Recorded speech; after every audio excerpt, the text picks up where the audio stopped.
Hey Tia Brick Squad. So I know I had said I was gonna put out a video at 10 o'clock. Unfortunately, the video that I did make I didn't think was really good enough. Um, I had said some things in the video that I don't think I should have maybe even said. So that's one of the reasons why I didn't pump out the video right away.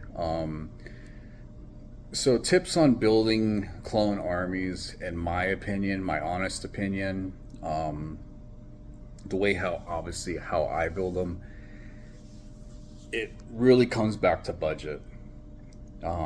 If you have the money for it, you can do it. If you don't have the money for it, it's going to be really hard. Um, and pretty much what I usually do is when I'm focused on buying one battle pack that can lead into me either purchasing a good 30 or 40 of them, um, that's that one battle pack that I'm usually focused on. So in some cases, like for instance, the ATTE, the 212 clone troopers, they only give you three clone troopers out of it. You can buy the little paper bag if you can find it. Again, it's going to sell like for 10, 15 bucks. I think I seen one at Bricks and Minifigs that had sold it for close to almost $20. Again, it comes back to your budget. Building clone armies, it's going to have its pros and its cons. The pros are you're going to definitely get this army built at one point. It's going to cost a lot. It's going to eventually, it's going to be quite some time until you feel like you're comfortable with what you have. Um, the cons are is that you're going to see a lot of sets that are going to keep on flying by, whether it's vehicles and a whole bunch of other sets that are coming out. But as long as you're focused on one set that you want to army build with, um, you should be able to make it. Again, my 212th here coming soon in the next few weeks. You'll see how big my 212th is. It's not the greatest because, again, I wasn't really wanting to spend $15, $20 on a paper bag for just one clone trooper. So that's one of the reasons why it's not really the greatest looking. Again, I probably have a decent amount, but not as much as I want. So when I do see my Bricks and Minifigs inside the shelves or what, I try to grab as many as I can, 100%. Um, so I really, like in my last video, I had said I really started going more hardcore into collecting in 2022, and I came in at the time where battle packs were selling for about 20 bucks, $20, and then after that it was $30. So a lot of the people in the Lego community that really have claimed that battle packs used to be 10 bucks or $12. I didn't really get to see too much of that because again, at the time when I was collecting, I wasn't really collecting hardcore into it. So I really just didn't get a taste of that. I came in at the time where they started jacking up the prices, and here we are now with the battle pack being the 327th being at $47 after tax pretty much. And that's where I sit at, unfortunately. Again, it comes back to budget. If you have the money to do it, great. If you don't, it's going to be a long time until you can really get the army that you want.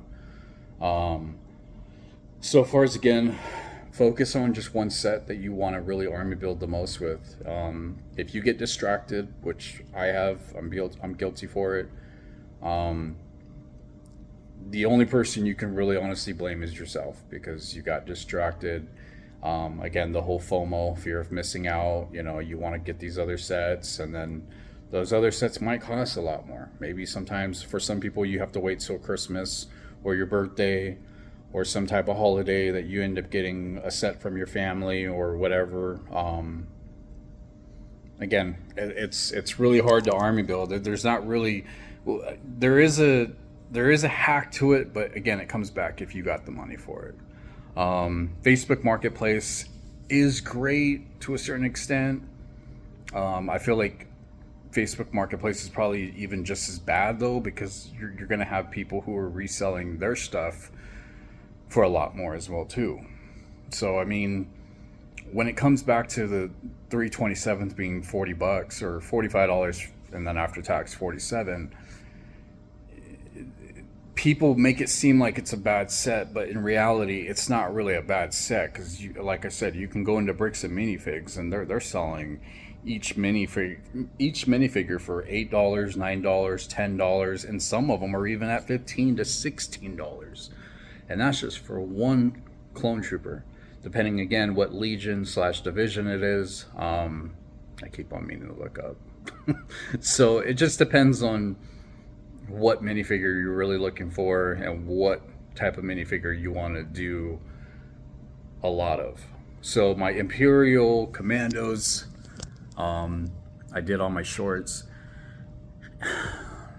That took me at least a good 4 months to get completely all the way built up. One paycheck I'd do about maybe 200. The next paycheck I'd do about maybe 400 or 500. The next paycheck I would get, maybe dip about $100 into it. This could be from Target to Barnes and Noble to Bricks and Minifigs, just buying it right out the shelves or the case, or where they have all the minifigures all at. And again, it just comes back to what you have. Now, I don't really shop on eBay. I've heard a lot of rumors. I've seen a lot of videos. So I don't really shop on there. I've seen people say that there's good deals on there, but I don't really trust it. Bricklink is also another one as well too. I've been told to go on there and buy them, but to me, Bricklink is so confusing. I've tried watching videos over it. I'm more of the person that when I buy something, I want it right there and then. That's just how I am. If I'm gonna wait for something to show up, it's gonna be from Lego themselves. I don't mind waiting, because I know that eventually it's gonna be here. But so far as ordering from eBay and Bricklink, I'm just not a big fan of it. Again, I know Bricklink is owned by Lego, but that's the way how I've been pretty much stacking my army up. Now that's how I pretty much do it. But a lot of it comes back to budget. It really comes back. I mean, if only you can afford is $40 a month, good luck. And I mean it. I'm not trying to be mean or anything. I'm not saying because of the money that you make, but really good luck on trying to army build. If your budget is at least $150 or $200 a month, you got something to really at least work with. You could easily buy a bigger set, or you can buy at least a good 10 battle packs. It just comes back again with your budget. And again, that's what it pretty much comes back to. There's another video that I want to make today. It's going to be more of my experience, what to expect coming into Lego as somebody who doesn't really know anything about the hobby. Is the Lego community welcoming? I haven't really seen this on any other YouTube channels, so it's just going to be my opinion, my dead honest opinion. Is it really welcoming? Is it really as good as what they may say it is? And it's just going to be how pretty much I started my Lego collection from bottom all the way to the top. The minifigures that you see in my short clips, again, I still have 20 more videos on the way. Each and every Friday I'm making a video, but this is just me showing you on exactly how I built it up. And again, like I said, my other video that I plan on making here soon.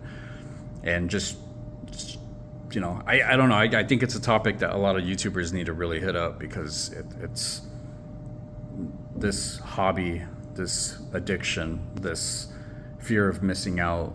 A lot of people don't realize it until after they've already bought a good 10-15 sets, and these 10-15 sets all range from different prices, and then it's like, whoa. So I'm going to end it right here. Hopefully this kind of somewhat helped you out. I know I didn't really get into a whole lot of detail, but I feel like there's some things that I can say and there's some things I shouldn't be saying. And again, I don't want it to be a long clip like the last one, so I'm going to end it like that. Deuces. I'll see you guys next time, and take care.